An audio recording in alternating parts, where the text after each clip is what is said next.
I haven't talked about warriors and their books lately. It's not because I've stopped caring about these books, but I just haven't found anything to say that someone else hasn't already said, and I could just point to them, be like, yeah, I agree, or I disagree, or whatever. I made a little video about Sky, but never talked about Shadow. I also never really talked about River either. So I wanted to talk about Thunder because I have thoughts, and I have the free time to do that right now. Usually when I do analysis, I let it sit in. I read, then I take a few weeks to let the book settle in my mind. I return to it when I start to get unfamiliar and strengthen or challenge my current thoughts about it.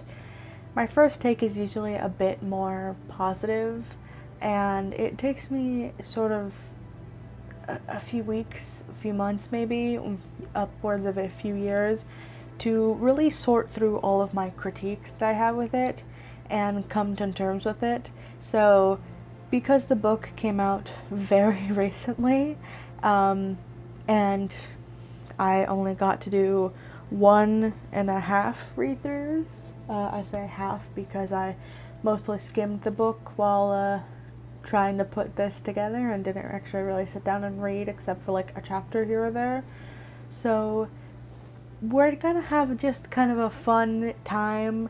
My opinions might change in the future, but for now this is what you're getting. Let's hop into it. So this analysis is going to be simple chapter by chapter review, spoilers obviously, but I do want to give a small breakdown without spoiling it first. So if you haven't read the book yet, or you just want to see what the book is about to get a general feel, hey, this is a nice place to sit for a few minutes before I inevitably give you the spoiler warning. Thunder is a surprisingly good book. I say surprisingly because Warriors is not known for like high quality storytelling or even super good books. I mean, come on, they try to throw out 2 a year, so we can only get so much. This book confirms some very important details that fans were already kind of speculating on. Has a bit of traveling in it, which is always a downside because they're not exactly great with traveling, and has plenty of character drama, which is actually pretty decent. As always, Frostpaw is the most interesting, with the biggest plot importance. Nightheart is present but not unwelcome, and Sunbeam is doing her own business and focusing on our second main plotline, but not really fully into it. She's sort of hovering nearby. The ending might seem a little anticlimactic for our protagonist since this book mostly confirms and reviews information, but it's super clear to me that the writers are actually putting their work in to set up the future 2 books of this series. Wind and Star question mark is what I think everyone's been thinking is going to be called, instead of just rushing through the plot. I think that you'll see a lot of people talking about the last few series, and probably just all the series in general with the new writers team, that they kind of either rush the first 3 books, twiddle their thumb to the last plot, or do nothing for the first 3 books and then just jam everything into the ending. So it seems like they're actually trying to have information. The first book seems like they're setting up plot. The second book is like they're actually revealing their 2 branching off plot lines. 3, we're seeing strengthening of those. 4, we're actually seeing how they are interworking. 5, we'll get to see that later. And 6, hopefully everything will be wrapped up nicely. But the new writers are actually, I think, taking some of the criticism that we've had. You can definitely see, while I haven't read The Broken Code itself, I do want to get my hands on the series I haven't read. I've heard a lot that the plot kind of just rushed through, and it seems that maybe the writers are taking criticism from the community that they had and are actually putting that to good use. They are 3 books ahead, I believe, in their writing schedule, so what we thought of River like a year and a half, 2 years ago, is now going to be influencing what they're actually writing. So hopefully we'll be seeing some good stuff happening. Overall, pretty good book. I recommend that you should read it if you are interested in the current arc and plot lines, and I also think that this is a good direction for Warriors. The writing is definitely better and the team sticks to its reveals, actually letting satisfying playouts of the plot happen while letting the readers feel confident that they noticed what was happening. I adore when mysteries stick to foreshadowing and don't kind of pull out this magical twist from nowhere to pull one over on the readers. It actually makes the writers seem more charitable, but it just also makes the book very enjoyable. If readers do want to have, or writers do want to have a surprise twist for their readers, it's simple to have another simple mystery with a lot of foreshadowing, but have this more interesting, more complex, maybe less noticeable twist happening in the background, so that like an angler fish, you get most readers will have the simple little mystery, and then those who are actually pulling this book apart piece by piece can find the bigger thing happening and figure out that twist before it happens. I also like just a lot of the ways that these twists were revealed in this book. Probably my favorite thing about this book is all of the character interactions. Characters talk to each other, like actually talk to each other, and we get to see some influence and inner turmoil that they have with each other. There's one scene that rubs me the wrong way, I don't know why it's setting, like it's here. Is it setting up a future plot? Is it trying to make us think about these characters? Or like, I don't know. But other than that, like most of the scenes are very solid. Most of the interactions are very good and interesting and actually make me like background characters, and makes me feel very interested. And I will say that these cats are starting to feel more like people, and nobody becoming instant besties is like awesome. We also get to kind of see more realistic reactions to certain things, which is fine by me. I am all for complex social structures. Without spoiling, I think that's like about all I can say, because I don't want to lean into too many directions. If you don't want to hear anymore, feel free to pop out right now. I'm not offended if this is all you came for. For those who have already or like don't care about the rest of the book, we're going to start with the prologue and the first 3 chapters, which were all revealed on the Warriors website like a few weeks or a month before the book came out. I'll give another warning after those like 4 chapters are done. So if you haven't got your copy yet, or you don't want to be spoiled for past what was revealed on the website, you can find your nice place to leave. Hopping right into it, the prologue is short as always. It's a page and a half showing the clan founders of Windstar, Riverstar, Shadowstar, Skystar, and Thunderstar. They are watching Frostpaw die after being attacked, going from RiverClan camp, where her potential killer is, to where she lies on the moor of Windclan. Windstar shows the most concern, and the rest are shocked and worried. Riverstar holds his ground, knowing that Frostpaw will be the perfect cat to fulfill his destiny that she has. It gets revealed later, but right now it's just like, oh, okay, why? I I really enjoy that Thunderstar mentions here that Frostpaw wasn't supposed to be a medicine cat. This is really important for a reveal later, but it proves that Frostpaw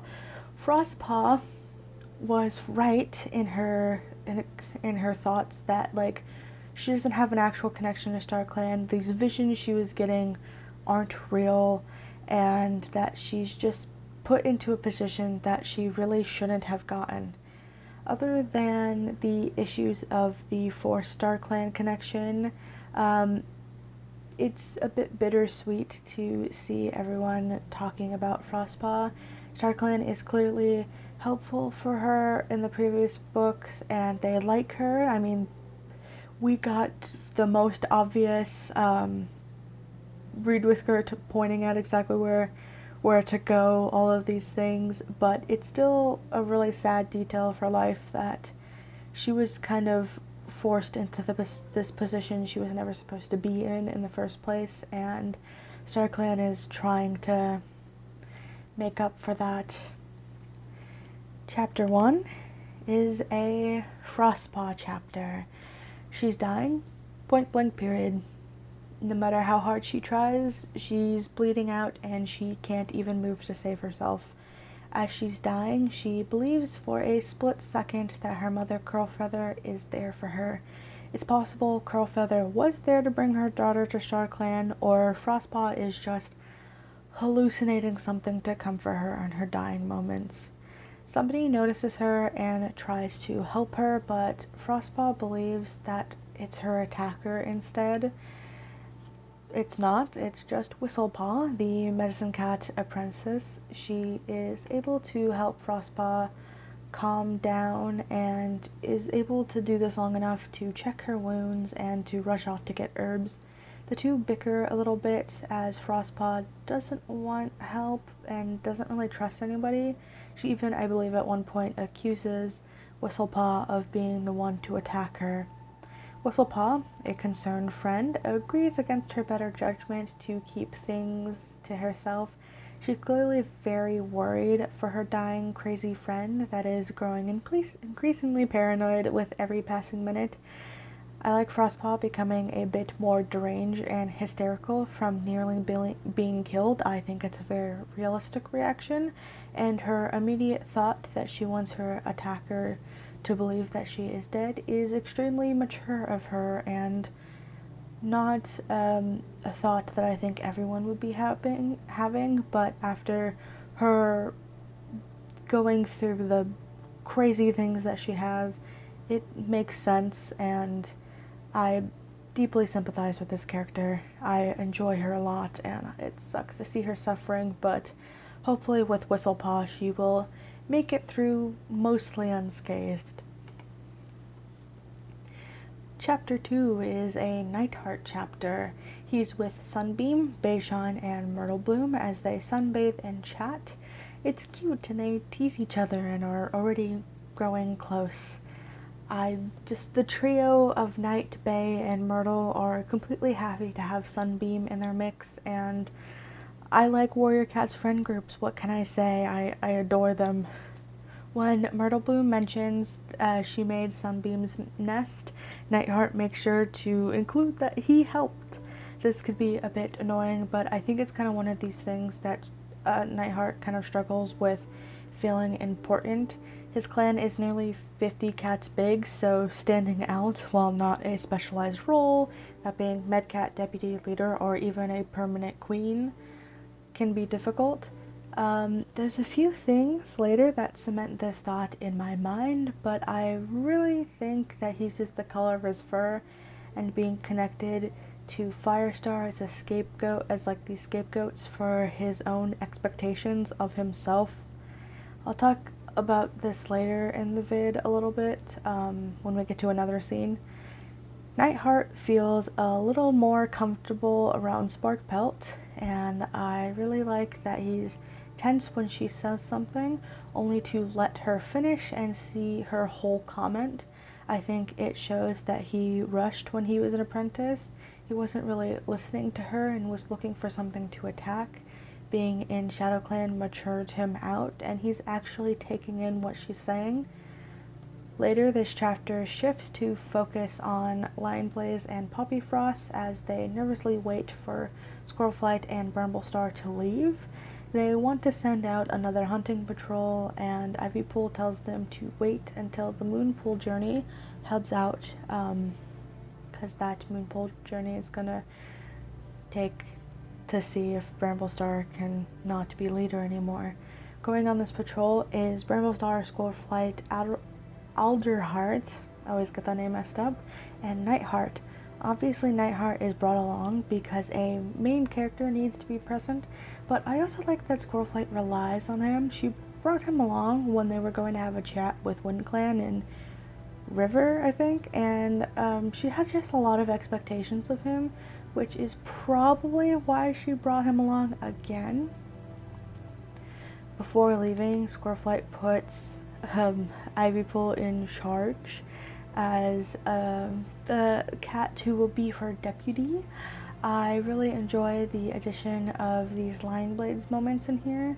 He's hovering near his aunt slash adopted mother, whatever relationship you want to tack on, and is just really concerned. The second that Ivypool is chosen over him as deputy, he is visibly relieved.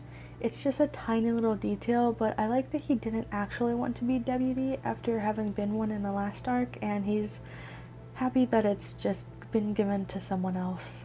On the way to the Moonpool, Bramblestar and Nightheart chat about Sunbeam and their relationship.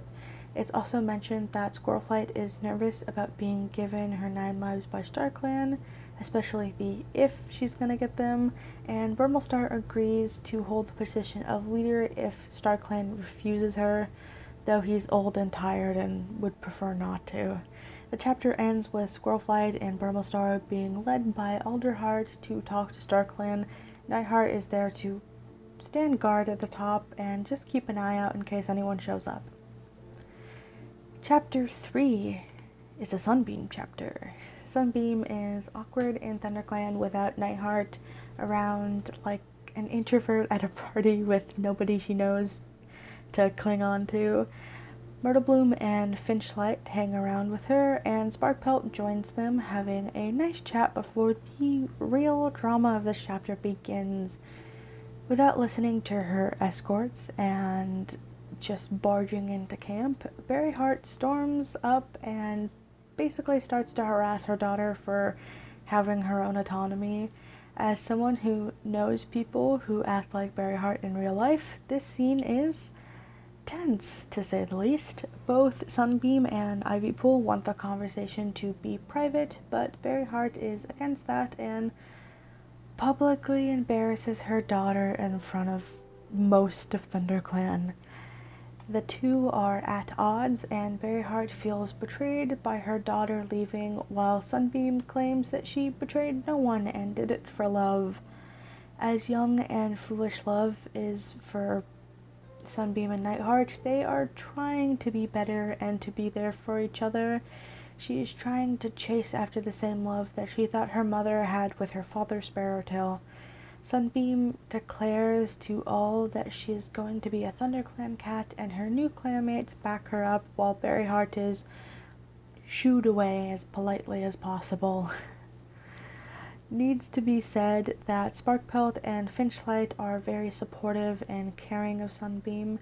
Both stand up against Berryheart with her, and I just love that. They're already treating her more like a daughter or a sister, and it gives Sunbeam cats to interact with that aren't Nightheart, though I do wish that she would be with cats that are outside of just Nightheart's family. We also get a small exchange with Jayfeather, which is nice. I like his addition here and later on in the book, and just in this series in general, in this arc in general. I think that the previous books in this arc were a little less favorable towards Jayfeather, so giving us a small and unpleasant interaction in those books was just a kind of a sour taste. He's portrayed a little bit better and sassier and confident. He's fine. He's a cat that's doing his own thing, which is nice. this concludes the preview that was on the Warriors website, so everything beyond this point is spoiler for the book, so beware if you want to avoid that. If you've already read and you just want to refresh or you just don't care and you want to hear me talk about the book, let's go. Chapter 4 is a Frostpaw chapter. She wakes up in the horse place, courtesy of Whistlepaw. Finally comfortable and feeling a bit safer, Frostpaw tells Whistlepaw all about the real vision she had and that Reed Whisker was murdered. Whistlepaw helps her talk through potential motives for murder, such as becoming deputy or leader. It's theorized that Misty Star was also murdered, which has been my initial thought for a surprise twist since book 1. Never doubt potential poison. Frostpaw admits having told only one other cat about these dreams, though it's like not named that it's Splashtail, but if you read the book, the previous book, you know it was Splashtail, so she's got some real serious rose-tinted glasses for him, which is sad and relatable. She clearly loves him and sees no wrong, which is gonna make some future reveals for this book hurt a lot. Whistlepaw leaves Frostpaw in the capable hands of Smoky, Coriander, and Little Daisy, which, for those who don't remember, if you read Daisy's Kin, I believe is what that short story is called, Smoky's mate Coriander had Coriander and Little Daisy before, I believe, passing away, and Smoky is Daisy's old mate who lives at the horse place. So that's all you need to know. Both Coriander and Little Daisy are extremely helpful to Frostpaw, and they've gathered cobwebs and learned how to make a poultice. They figured out how to help her heal. While Frostpaw distrusts them, she has to put enough trust in to keep her safe and out of harm's way long enough to heal up. However, Smoky betrays this trust. While Frostpaw wants to be known as dead, she remains so. Instead, she was taken to a local vet by a two-leg that owns the horse place, one that came prepared with a syringe full of what I can assume is I don't know how to pronounce medical stuff. Asomeprazine? I don't know. Basically a drug to knock cats out. I went through the trouble of looking it up, but I didn't look up how to say it. You're welcome. Smoky lured this two-leg to Frostpaw, and knowing that it was going against her trust, but it's really hard to say if she would have lived or not. Her condition was too bad, and the two-leg medicine is too effective for him to like not try to help her. I don't know, like I could see morals going either way, but honestly, in my opinion, I think Smokey did a pretty good job here, especially when he knows that the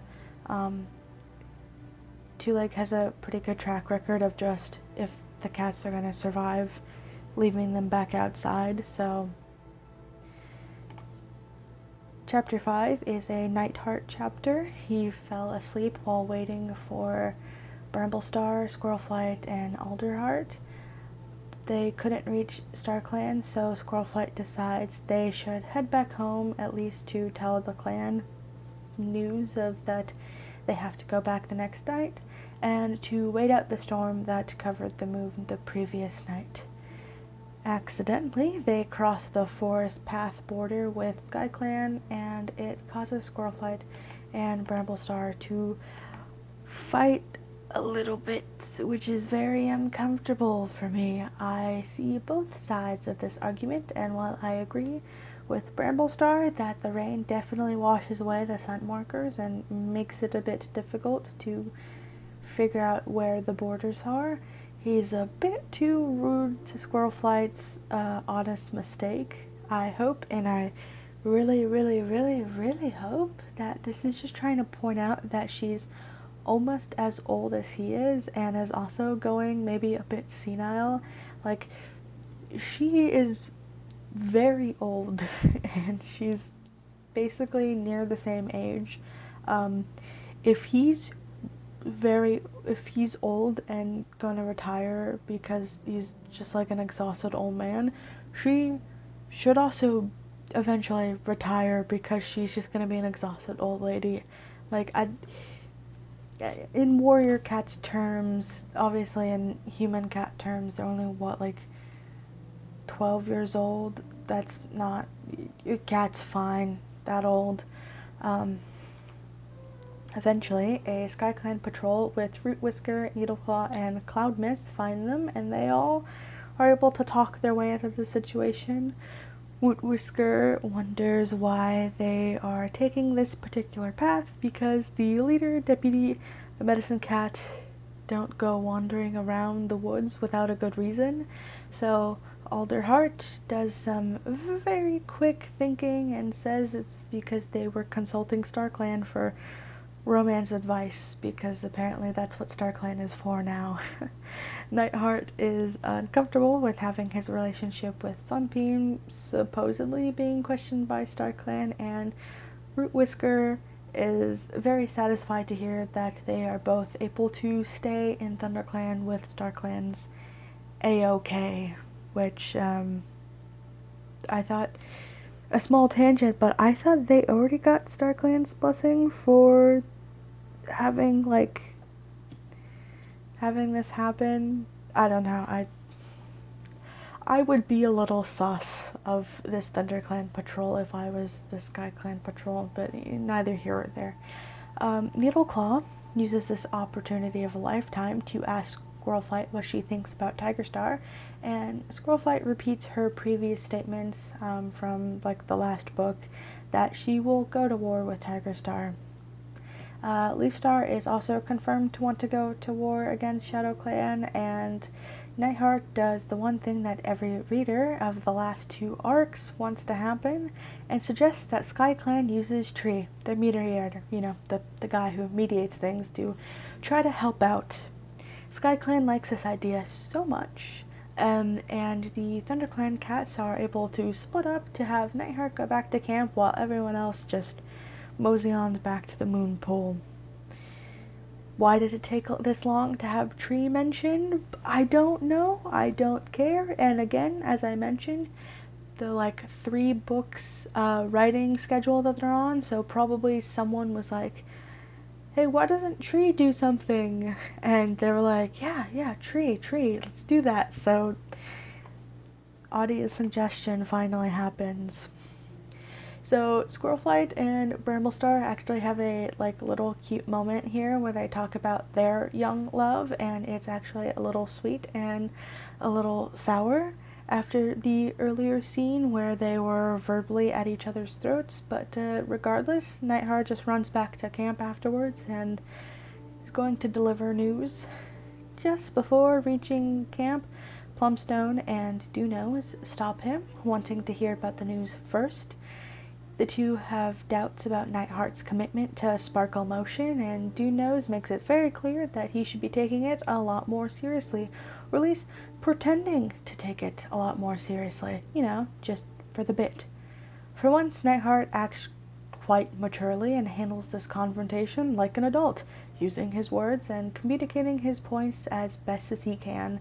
He acknowledges his mistakes and worse behavior when he was younger, even though it wasn't too long ago, and they move aside begrudgingly.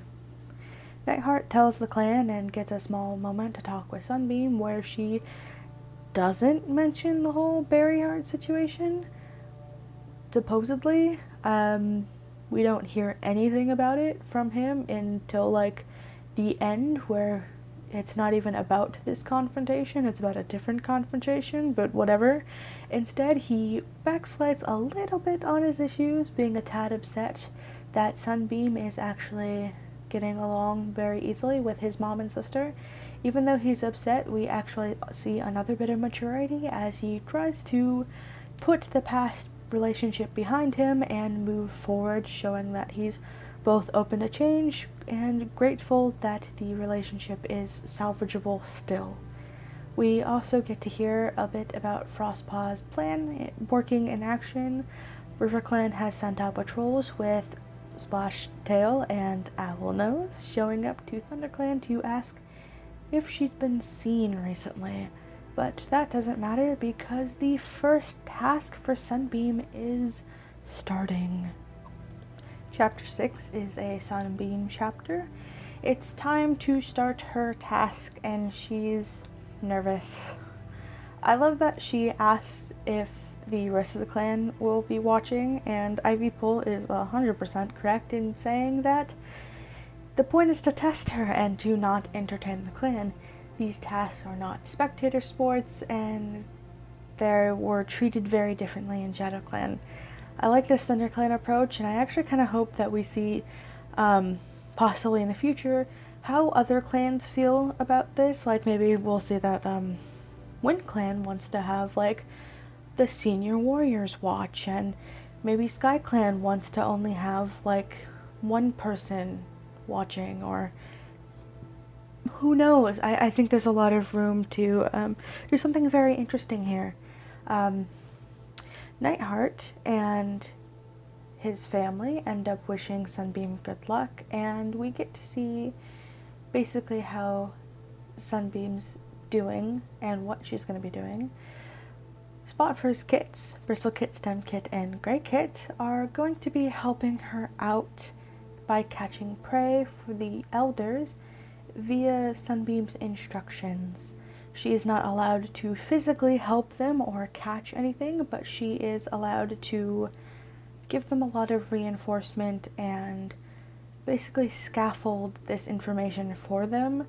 I really like this because we've also already shown that Sunbeam had an interest in being a mentor in the first book, I believe, and that the hunting in ThunderClan is far more social and team-based than it is in ShadowClan, making it difficult and challenging, but different and not impossible.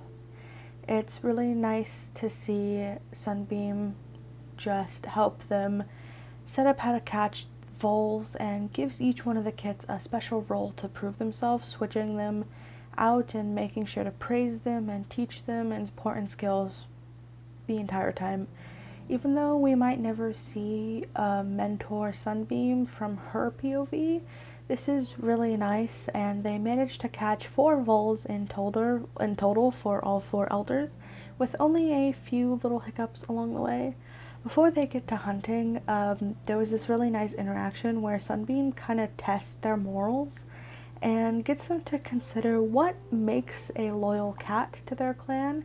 It also gives us some characterization of the kits, like Greykit wants to catch every type of prey and is observant of his siblings, while Bristlekit is impatient and good at scenting, and Stemkit is a bit more philosophical.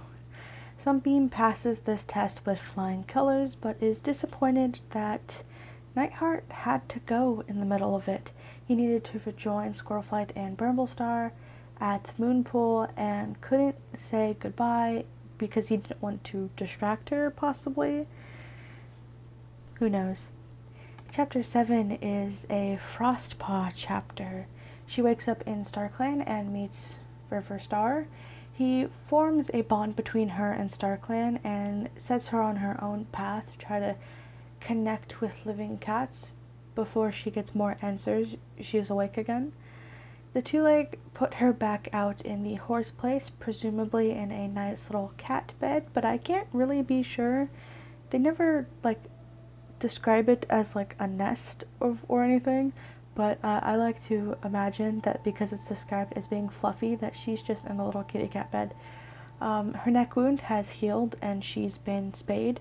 It's a nice choice, but not one that I'm mad about. At least one female protagonist that won't end up with kits is gonna be Frostpaw, and I'm happy about that, but it's also an avenue for how she's gonna be different for her with her clanmates. I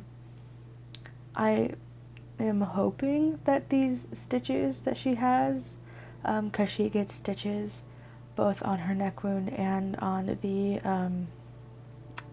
spaying cut on her leg.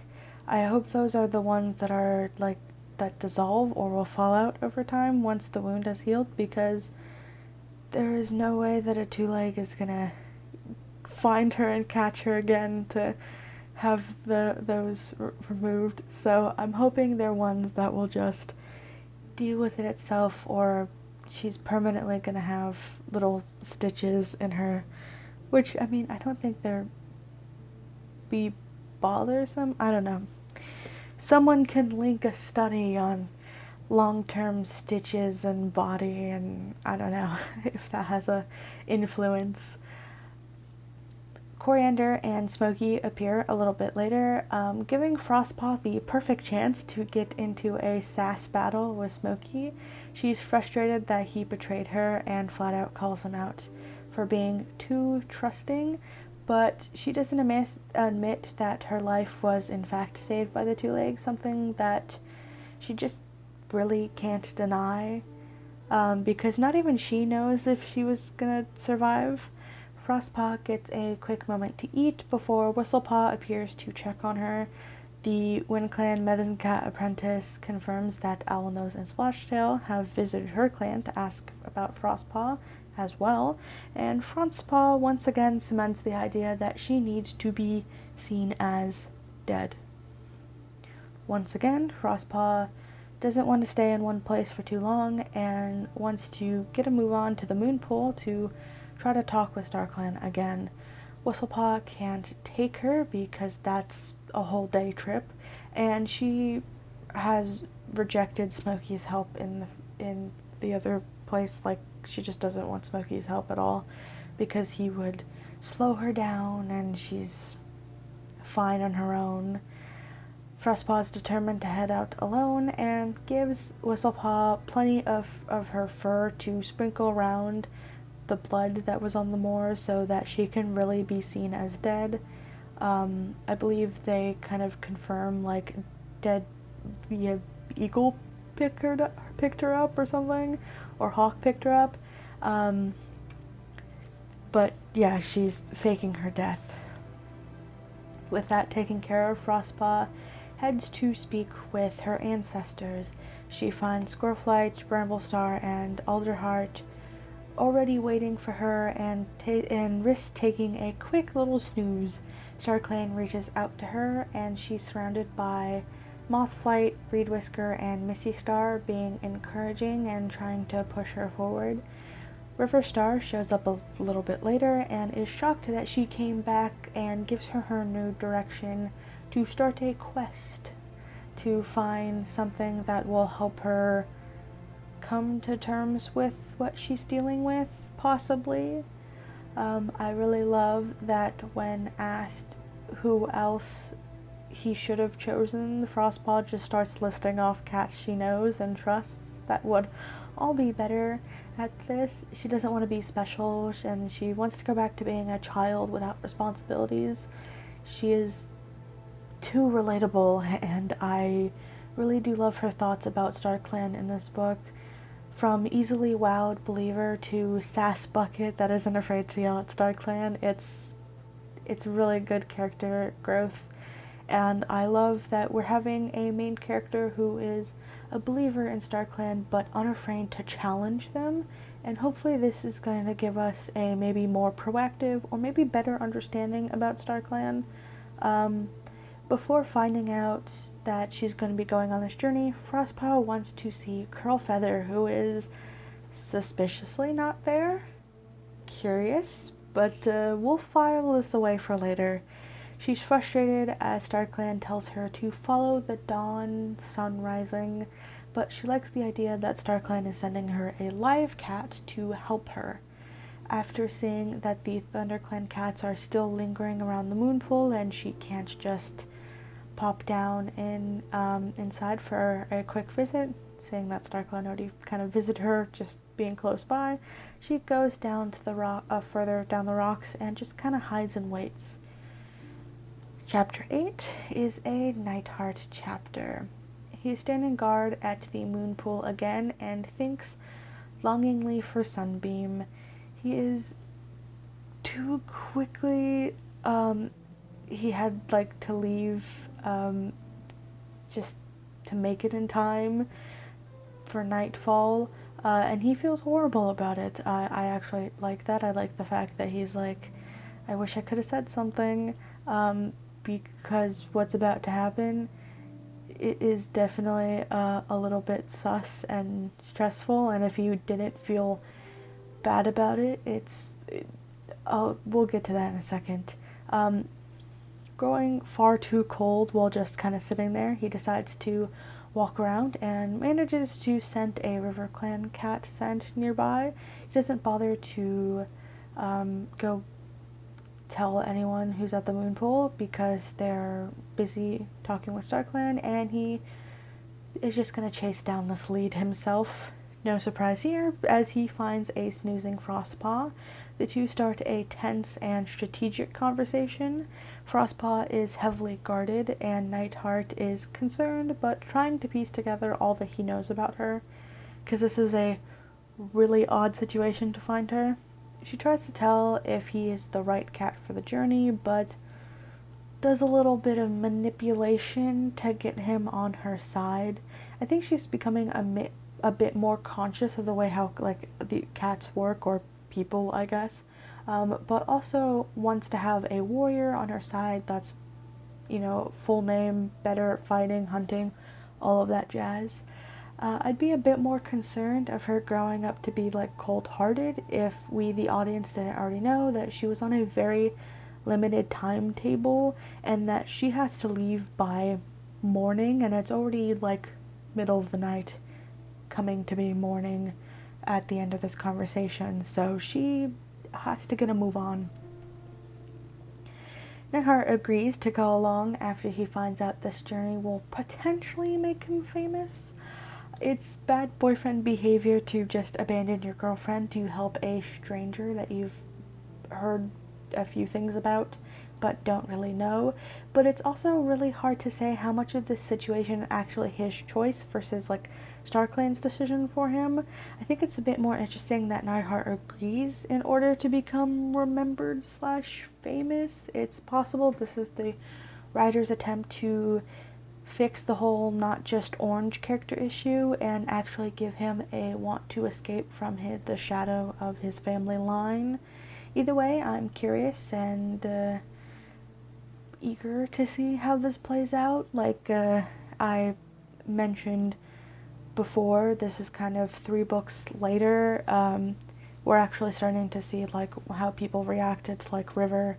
So it's nice that the writing team was like, okay, no one liked the orange thing, so we're going to be actually having him have gripes with like not standing out enough, and obviously coming from a line where it's like both of your grandparents are the important figures in the clan, and your great-grandparents were famous cats. I mean, Firestar, if he wasn't just leader, also found a way to revive SkyClan. That's important, and now SkyClan lives with them. Like, I could understand how stressful it would be to be in that family line and to just kind of not be great. Nightheart seems like a very average guy to me. Like skill-wise, he's not like super good at anything. Which is probably even more frustrating when you have, what would they be, your great uncles and aunts? Your great uncles and aunt, or yeah, great uncles and aunt are like had superpowers. Well, I'm not sure what Devwing is in that family line, but your great uncles and then a relative had superpowers. So understandable how he could be like stressed out. But regardless of all that, the chapter ends with them following the sunrise off into the distance, and we move into chapter 9. Chapter 9 is our Sunbeam chapter, and she is sulking in her nest after her trial while waiting for Nightheart to return. As she's leaving the warrior's den, the Moonpool Patrol returns. Ivypool asks if the leader has changed, and we now officially have Squirrel Star. Everyone is happy and they cheer for their new leader. I have my doubts about her being leader. Not that I don't think she didn't get like her 9 lives, which is potential, but I just don't want her to be a leader. Don't get me wrong, I do like Squirrel Star, Squirrel Flight, this character, and I'm happy to see that she's doing well and going to be in a position of power. I think she deserves it. I just don't think she's going to last long because she's quite old, and potentially the writers are trying to hint at that she's an old lady that will eventually either die or need to retire herself. I want a new leader that wasn't a previous protagonist as well, or if they were a previous protagonist, have them be a lot sooner in the plot line, like or in like the timeline, like just at least maybe a protagonist, previous protagonist that was like in the new writers like team, because like I don't want Ivy Star either. No offense, Ivypool fans. I don't want that. I could see like a Spark Star. I could enjoy a Spark Star, but I don't want any protagonists who are earlier than that, but that aren't with the new team, because like those are all old cats and I want new characters to rise and shine. Regardless, eventually we learn that Nightheart went missing, and Squirrel Star tells Sunbeam in private that it was StarClan's doing. The secret is kept between them, and Sunbeam is shooed out of the warrior's den to keep herself busy. Sparkpelt and Finchlight come for her, both equally concerned and certain that Nightheart will come back home when he's ready. Later, presumably the next night, Sunbeam is at an emergency gathering to reveal Squirrel Star as the new leader. We get a cute little scene where Sparkpelt is introducing Sunbeam to her friends in SkyClan, which is just cute. I love it. It's cute and sweet, and I love Sparkpelt being like, guys, everyone, this is my daughter-in-law. Isn't she wonderful? I think it's great. Sunbeam tries to talk to her mom, but is given the cold shoulder, and Berryheart refuses to even address her daughter. Defeated, Sunbeam returns to ThunderClan, the crowd of ThunderClan cats, and just waits for the meeting to start. We witness an absolutely heartbreakingly sweet moment between Tawnypelt and Brambleclaw, one that is just really nice to see after not seeing these characters interact in a really long time. She's just very happy for his retirement, and I love the cute siblings moment. Splashtail tells the gathering that they still haven't found Frostpaw after about a quarter moon, and here I need to address the fact that time is kind of weird in this book. Time is passing, and we get like every now and then it's like a quarter moon, a few days, and it's like I'm not keeping track of this, so time is passing allegedly. They're gone for like a moon maybe, but I'm not gonna keep track of it. Time passes is all you need to know. Whistlepaw earns Best Friend Award by speaking up and suggesting that Frostpaw is likely dead. She talks about the blood and fur on the moor and believes that a predator, likely some kind of bird, got to Frostpaw. Sunbeam is worried something similar is happening to Nightheart and wants him to come home faster. Leafstar pulls a really weird move and insinuates that ShadowClan might be the reason that Frostpaw went missing, and I have to agree with Tigerstar on this. It's a thought, but outrageous. Why would a RiverClan cat just, like, why would they kill a RiverClan cat to just keep pushing this control over their clan? Like, Tigerstar is in the wrong to be there, like, for sure. I think this is kind of inappropriate of him, but he's been pretty honest about wanting to help, and murdering cats is not in line to what he's been saying. Like, for someone who wants to restore balance and leadership in the clan, just taking out another cat, not helpful. Tree gets his turn to be important in this chapter, in this book, in this series, and decides to finally step in and do something. I agree with Splashtail because, yeah, why was Tree just sitting there and watching this entire situation unfold? I could also say that about the last arc. You didn't feel like stepping in, bud? Especially when he's in Leafstar's clan, and Leafstar is very adamant about this not happening. What was he doing?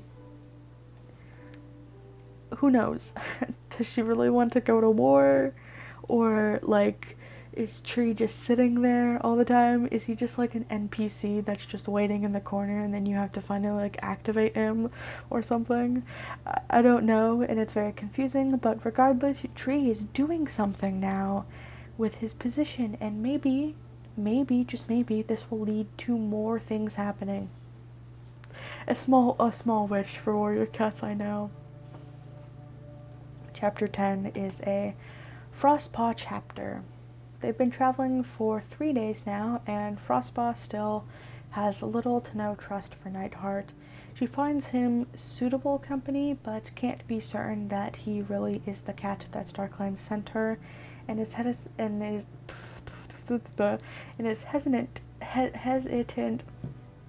Words are hard, guys, to get to know him. Frostpaw stops and Nightheart goes off hunting after fretting about her to make sure she's gonna be okay. She falls asleep and dreams of StarClan. Riverstar is unhelpful in a way that could be very easily annoying. I think that they're being vague because they don't want to risk her not believing what they're saying when they reveal information to her, and need her to be ready on her own terms. To throw a bit of psychology into it, not everyone is ready to cope with things, and just forcing them onto these people can only happen when they are ready, and if they're not ready, then that's just not gonna work. StarClan could show her indisputable evidence and just have to risk whether or not she'll be stuck in the denial phase. So while I agree with some people that were saying, wow, StarClan's being unhelpful psychology-wise, she needs to process information on her own time, and no amount of information being thrown at her head is gonna change her from being ready or not to accept it. Frostpaw wakes up and gets something to eat. She and Nightheart have a brief conversation where he is honestly pretty rightfully annoyed that he knows nothing about what they're doing. Nightheart is sympathetic to her situation and drops the topic so that they can continue traveling. A little while later, Frostpaw and Nightheart come across a river and she wants to fish. After finding an abandoned pile of fish, she tries to steal one and earns the ire of a few otters that were hunting. The two get into a fight with these otters and both pretty much save each other's lives. Nightheart gets bitten on the leg and Frostpaw drags him to safety. Chapter 11 is a Nightheart chapter. He wakes up after his injury to find himself panicking that Frostpaw isn't nearby. She pops up just very quickly to comfort him, and the two actually get a chance to talk. Now that they've saved each other's lives, they feel less tense and awkward around each other. Nightheart also seems to have difficulty in remembering that she's no longer a medicine cat apprentice, which is interesting. Maybe he's a bit clueless, but I know that someone out there might read this as malicious. I think it's also possible that it's just like not his clan, not his drama. He's not exactly like conscious of the things that are going on.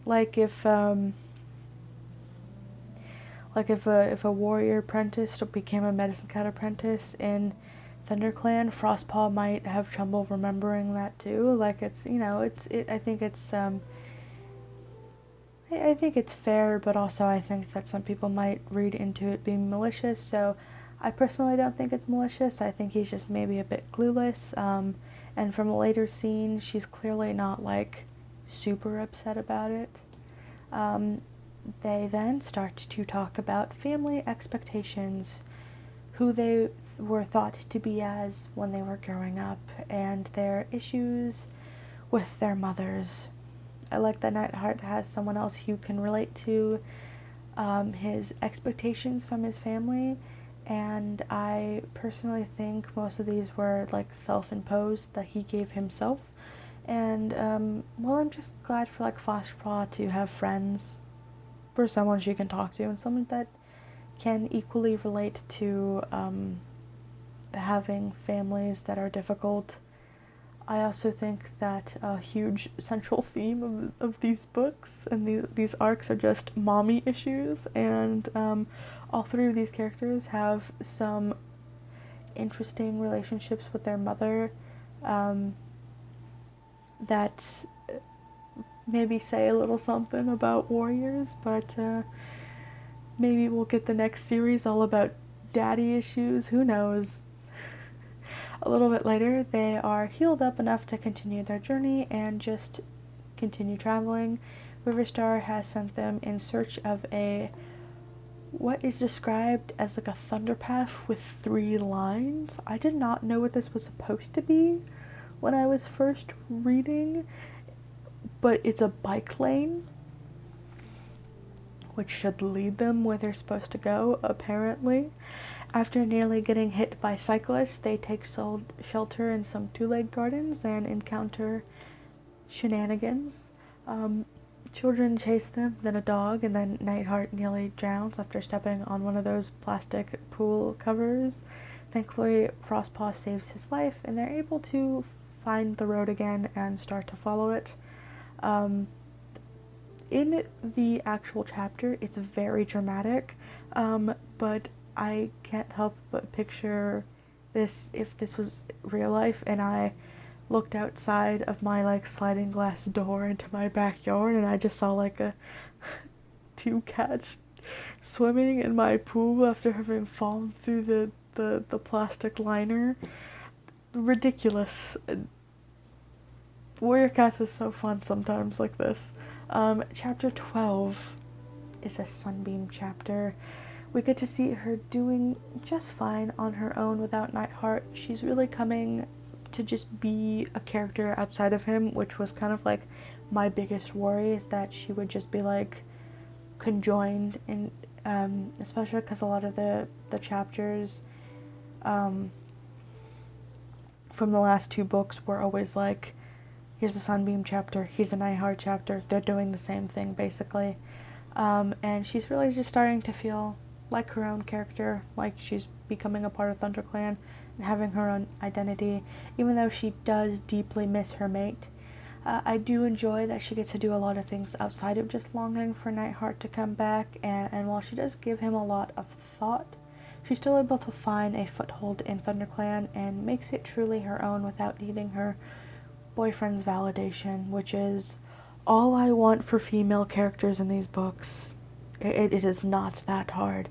If Sunbeam is the gonna become the new standard we have for romance, where it's like female character that has a boyfriend, but she's a strong independent character that has things to do outside of him, I'll take it.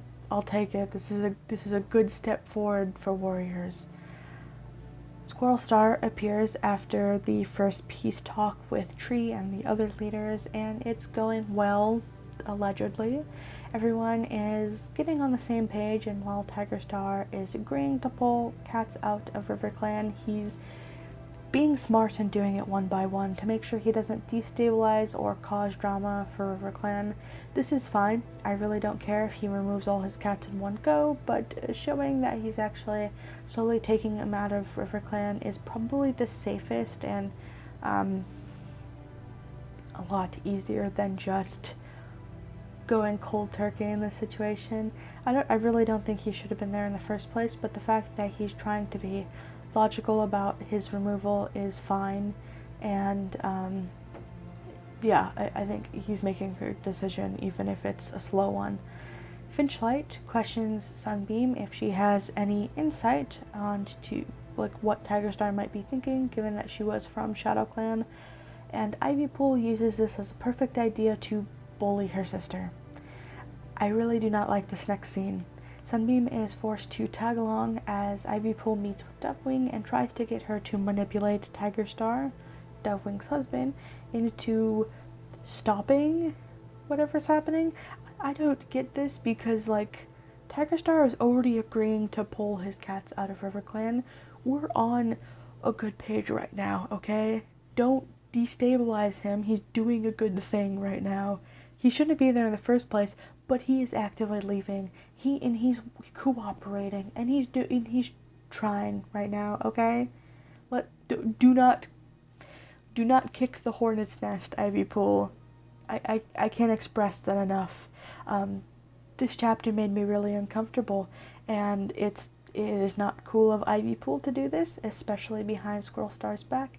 Like, imagine if Tiger Star found out. Serious issue. And not only that, but it would kind of be a point for other leaders to invalidate Squirrel Star and Ivypool's new leadership. Like, imagine if Squirrel Star now has to deal with at the next gathering that she can't trust Ivypool, and other clans are going to see this as weakness. Like, Squirrel Star already has a history of going behind Bramblestar's back, like in River, where she was just trying to deal with the Wind Clan situation, not the way that Bramblestar wanted. Like, it must be really nice for the other leaders to look at ThunderClan and be like, leader and deputy aren't on the same page. That's something to exploit. Like, what are you doing, Ivypool? You're just giving them ammunition. And I think Dovewing was completely in the right to be like, this is disrespectful and you're not cool. But that's not even the important part. We don't even need to focus on the sisters' quarrel, because Sunbeam gets to talk to her dad, Sparrowtail, who was brought along by Dovewing for a quick chat. He hints that Berryheart has a super secret plan and repeats the same rhetoric that it's like not too late to come back to ShadowClan and all of that. Sunbeam is worried, but mostly annoyed that her father is just gonna keep repeating the same thing. And this is like the one time Sparrowtail gets to do anything or have any presence, which is, you know, neat. Good for him. He's squeezing his way into a chapter. Chapter 13 is a Frostpaw chapter. They follow the bike path as far as they could and were stopped by a river, which only shows a broken bridge for them to cross. Defeated, they stop and hunt and rest. Nightheart does a good job comforting Frostpaw about her dreams and saving the clan, making sure that she knows that there is at least one cat in her corner rooting for her. Frostpaw meets with Riverstar and A Dream, who tells her that she's on the right path. Now she just needs to find a pink tree with cats that are going to be nearby after she crosses the river. After waking up, they watch a green kingfisher fly across the river and hop along the branches, and immediately both know that it's a sign from StarClan that they are doing the right thing and are on the right path. Chapter 14 is a Nightheart chapter. He has a bright idea after watching the kingfisher to use the tree branches to pop along across the river and to do it just like the bird showed them to. Frostpaw agrees, but struggles with her PTSD as she's trying to cross. Nightheart makes a pretty good therapist at the moment as he tries to walk her through it and keeps her from the impending panic attack. It's actually surprisingly nice, and I really like seeing Nightheart having matured and care about more cats around him, especially those that aren't his family or Sunbeam. I also have to say that the tactic he kind of uses to get her to not focus on the fact that she thinks dogs are around are like kind of actually what I also use to talk myself down from panic attacks about things, like the fact that he stops her to be rational and go, hey, do you smell dogs around? Do you see dogs around? Do you hear dogs around? Like, that's actually a good tactic, like bringing rationality back into the person who is having a panic attack or starting to have a panic attack can help them calm down and feel more grounded in the situation. So I surprisingly poignant scene. I really like it, and it was well done. I think if you're going to read any scene out of that, I think it's a good scene to read. After coaxing Frostpaw across and down the tree, they travel for a little bit longer before coming to a park. In the park is a pink tree, but there are a bunch of strange cats around, cats that are supposed to be helping them out. Nightheart is wary while Frostpaw is excited. Chapter 15 is a Sunbeam chapter, and it's time for Trial 2. We get to see a bit of how ThunderClan feels about her in this chapter. Sparkpelt, Finchlight, Myrtlebloom, and Bayshine are all friendly. Lionblaze has warmed up to her after she stood up to Berryheart. Plumstone and Dewnose are both doubtful of her and Nightheart. Brackenfur is always surprised to see her in the clan, and Cherryfall watches her suspiciously. Sunbeam's second task is to move a large rock away from the edge of ThunderClan camp, kind of at the top of it. She's been given Elderheart, Bayshine, and Cherryfall as assistants. Elderheart is neutral, while Bayshine is clearly favorable towards her, and Cherryfall is very antagonistic. She's unhelpful, just saying to push the rock into camp to get it out of the way, while everyone doesn't want to risk it possibly damaging dens and causing more trouble. I thought this was a very interesting argument and a very interesting ThunderClan problem. Living in the quarry, we've never exactly seen too much of how ThunderClan deals with this, but hearing that they have to potentially clear away rocks from the edge that might have been moved from rainwater or loose soil, it's just really interesting, and it's a very unique ThunderClan problem that we didn't actually get to see a lot of when we got Nightheart's tasks in the last book, except maybe the frog one was a very ShadowClan problem, but I like a lot more of this focusing on being a ThunderClan cat tasks. It's great.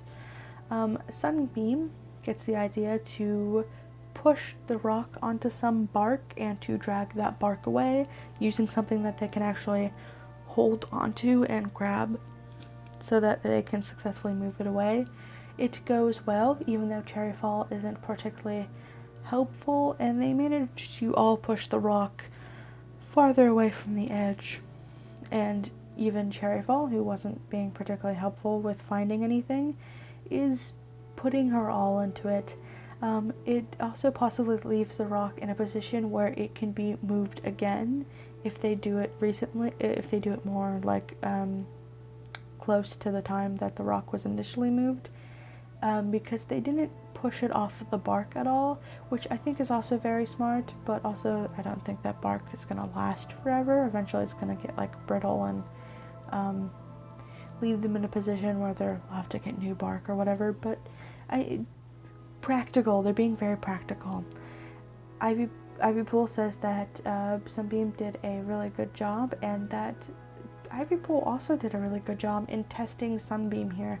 Like, not only was this difficult and a specific ThunderClan issue, but she also made Sunbeam work with someone who didn't see eye to eye with her. It was a really good test and showed that Ivypool is doing a good job with these trials, but also that Sunbeam is able to work and overcome these situations. She didn't just like fall in line with Bayshine, who already agrees with her. She bounced off of these ideas until she found something workable and was able to not just shut down Cherryfall being with like petty remarks or anything, but was able to logic her way into what she thought was the best situation, which is just good and thought-provoking. I hugely applaud whoever came up with these trials because I'm really impressed with all of them. I think they're all very good. Chapter 16 is a Frostpaw chapter. She sees Riverstar at the tree, which lets her know that she's in the right place. Nightheart is doubtful, especially because these cats don't look super friendly, so they wait at a safe difference, and Frostpaw gets a chance to get a little sleep in, but doesn't get any new messages from StarClan. I think she has a dream about getting like chased down by ShadowClan and RiverClan and something like that. I don't remember exactly what it was. She wakes up just in time to watch a monster pull up and a two-leg hand out some bits of fish to the cats. All but one of the cats eat the fish while Nightheart and Frostpaw wait. They decide to greet them after they've eaten and hopefully are a bit more friendly. They approach an old tabby Tom that is basically their leader, who is named Scruff. The black cat Rook is tense and suspicious, but they all become a lot more friendly after hearing that Frostpaw and Nightheart were sent by Riverstar himself. Now, I didn't read the Riverstar book, so I basically am not going to be retelling this that well. I'm saying what I saw on the wiki and what is described in the book. Riverstar was a park cat who was born at not this park, but a different one, I think. And then he left to join the clans, I think. But his park friends were in trouble, so he returned to help them. He defended the park cats against rogues and then resumed his leader position in RiverClan after presumably dying. They said he died. Hard to tell. Anyways, the park cats retell this story through history, and to meet a real clan cat is amazing for them. Riverstar sent Frostpaw this way to make sure that she would meditate and calm herself. Better mental health before we start trying to tear down RiverClan's nonsense. These park cats are willing to help her try to work through her trauma, and the power of processing information is just how they're doing it. Just to cement that she's in the right place, Riverstar gives Frostpaw her next task during her first meditation: rely on other people. I have to take a step outside of the narrative and just say that I love her arc so much. Frostpaw is learning to overcome her trust issues and getting to be the child she never did, which we'll see a little bit in a second. Without going into too much personal territory, I relate to this a lot, and I am pleasantly surprised by how this is handled. I feel like the writing team has before completely fumbled the bag on issues, and they're actually surprisingly doing well. I hope that someone on the writers team maybe looked a little bit into mental health and actually knows what they're talking about and did more than 5 seconds of research. And if they didn't, this is a really, really good broken clock was right situation. So after trying to meditate for a quarter moon, apparently, Frostpaw is no closer. She's had a heart-to-heart with one of the park cats, Bee, who reminds her that she's allowed to be upset and angry that it's not working out. I'm glad that she's allowed to have this little revelation and feel connected to Bee, because Frostpaw needs to have friends. Expert of Psychology B suggests that Frostpaw needs to reconnect with her inner child and go play and have fun. So she joins Nightheart, two other cats that'll become important, Waffle and Wasp, and Molly, one of the queens, in playing a game. They basically have a shell and try to keep it from each other, while those who don't have the shell are going after it. Frostpaw has fun. She and Nightheart tease each other a little bit, and Waffle exploits their distraction to steal the shell. A quarter moon later, yep, this is a packed chapter, Frostpaw is finishing her meditation where she learns who killed her. Bee is waiting for her, and the two discuss this realization that she had. She's upset that it was, in fact, Splashtail who attacked her, but feels that she always knew this. She was just in denial. This is one of the reasons that I think Riverstar couldn't tell her, because she wouldn't believe it. Now that she's mentally ready to accept it, she's, now that she's got the support system, especially with Nightheart and the pack and the park cats, particularly Bee, she's ready. Closure and understanding can't be forced, and she'll accept it when she's ready. That's a message that I think is really important for her in these just this book alone. Despite figuring out this piece of information, Frostpaw will need to stay and figure out who the leader is going to be and what it really means to be a leader. Chapter 17 is a Nightheart chapter. He is going hunting with Rook, the only cat that wants to hunt, and also seems to know how to hunt. Waffle and Frostpaw are tagging along, though Frostpaw is very distant and Waffle is very excited. Nightheart and Waffle go on one side while Frostpaw and Rook go on the other. I really like this scene, as Nightheart seems to be a pretty good mentor. A little bit later we learned about Waffle's history. He was a kitty pet that was put into a bag and nearly drowned. The park cat saved him, and he's been with him since. Frostpaw, Waffle, and Rook all have a heart-to-heart, and they end up comforting her lovingly. Frostpaw is a bit shocked, probably not used to physical affection, and they continue their hunting shortly after. Nightheart talks with Bee later about Frostpaw, and we learn that Bee might be having some prophetic dreams about a frozen lake, I think. But that doesn't really matter, because Waffle and Wasp want to become warriors and learn cool moves.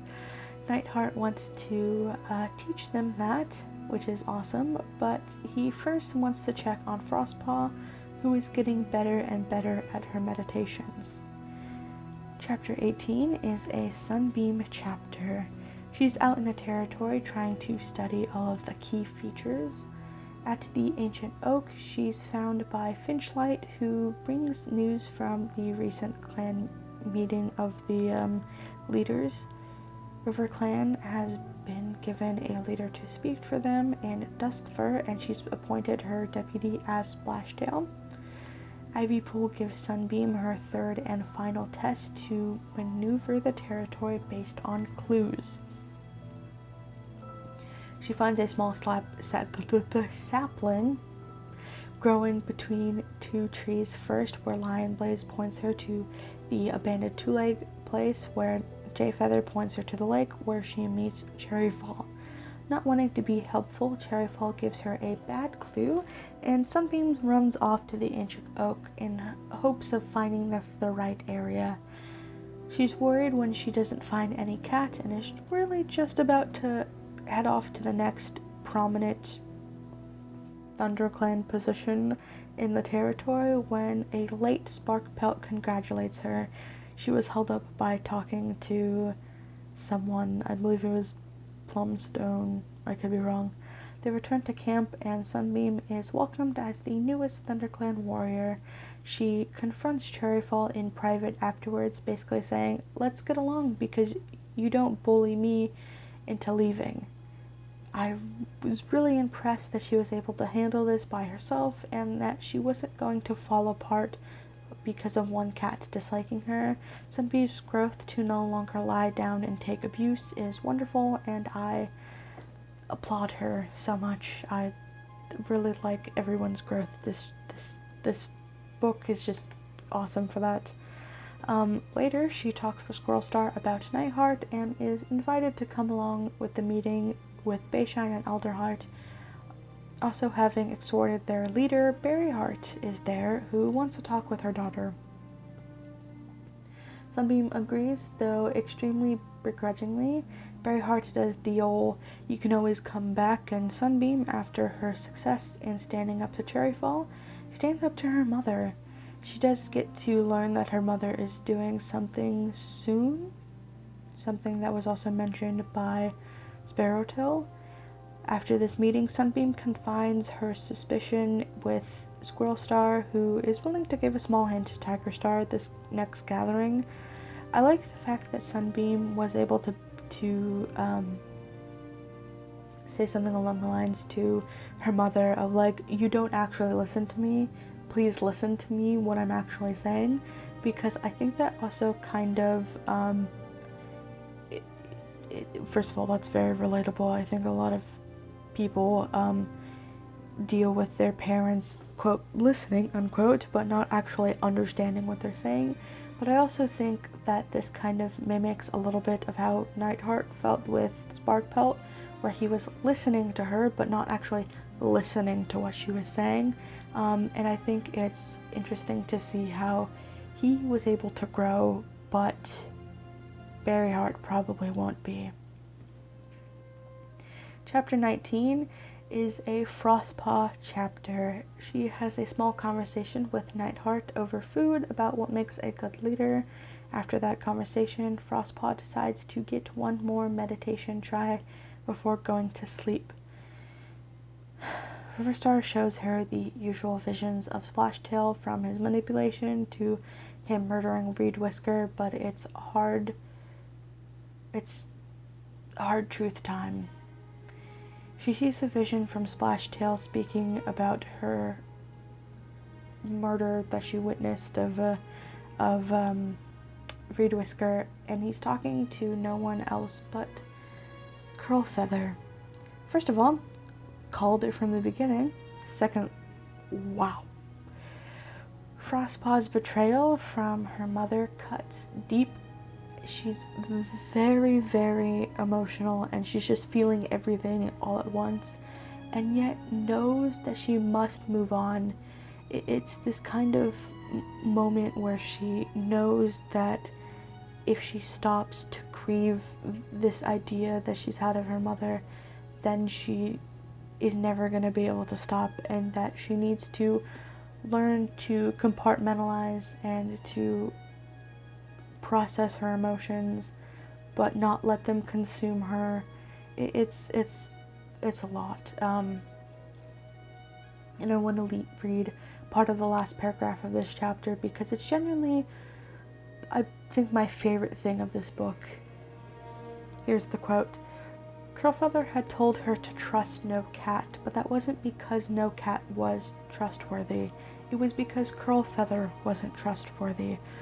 The warning had been as close as her mother could get to admitting her betrayal, but Curlfeather was dead and Splashtail was alive. Frostpaw would have to face him.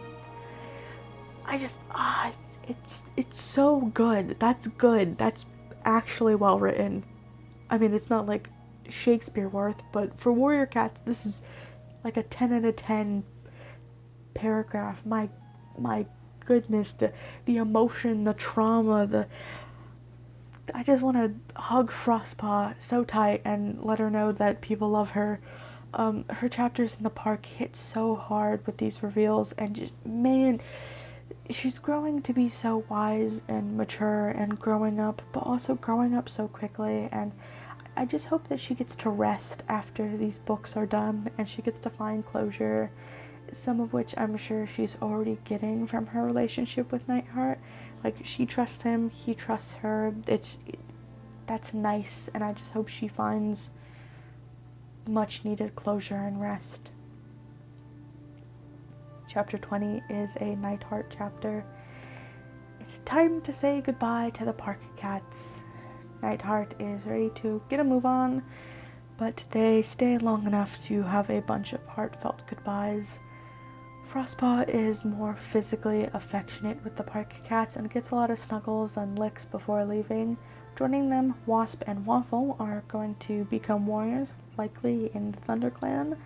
While I do like these characters, ThunderClan is getting dangerously close to 50 cats, and I would hate for that to happen. Please, Errands, kill some guys in ThunderClan. We do not need 50 cats in this clan. That is too many. I could not even name 50 warrior cats that are presently alive. Probably not. But whatever. You do you. I'm just waiting for the mass extinction to happen soon. Moving back to the book, it takes a short while for them, a couple of days, but they finally reach familiar territory and are back on the moors. It's oddly quiet, and they sneak up to WindClan's camp to check out a possible reason, seeing if they could hear anything. Turns out it's the gathering, and they rush down to the island to hopefully pick up on what's going on. I thought this was a little silly when I first read it, like, you guys forgot the gathering, the thing that happens.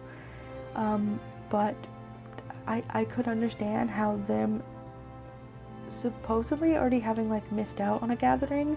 And this is, like, the second gathering of Nightheart not being there. I could understand how they're just kind of doing other things and not really thinking about clan structure right now, and how they're a lot more used to the park cats and life they were living, and just forgot that the gathering was something they did. So silly, but excusable. Chapter 21 is a Sunbeam chapter. It's Sunbeam's first official gathering as a ThunderClan cat, and she's both nervous and excited for the reaction of her old ShadowClan clanmates.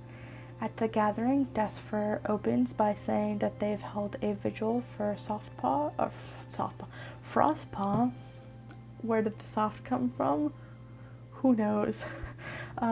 This is because they assume that she's dead, and that, I believe they said that warriors went and checked out the blood and fur and confirmed that it was from her, so they're just assuming that she's dead and said their goodbyes. Tigerstar, in a moment that was actually quite nice, gave his condolences. That was polite of him. I think that's nice. I also think that he did have, like, a personal interaction with Frostpaw, I believe in... Was that Shadow? I don't remember. I believe in book 2 or book 3, which I thought was actually kind of nice. So him calling back to that and actually having, like, known her and talked to her was great. Sunbeam's victory in her trials is announced next, and many cats are happy, especially Root Whisker and Fringe Whisker. Berryheart takes this time to be a nuisance and still bullies her daughter. Thankfully, this time Sunbeam is ready to shut her mother down and proudly proclaims to be a ThunderClan warrior.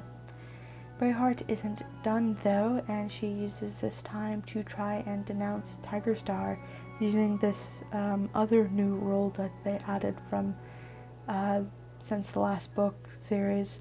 She gets the approval of Puddleshine, and they kind of neglect the idea of Shadowsight, who is Tigerstar's son, from having approval because that's kind of bias. Puddleshine plays 4D chess with Berryheart and basically says that he wasn't happy with how easy it was to get rid of any of the leaders through petty disagreements. So he agreed to point that out and couldn't let this fester underneath any longer. Hold on a second. Henry, move.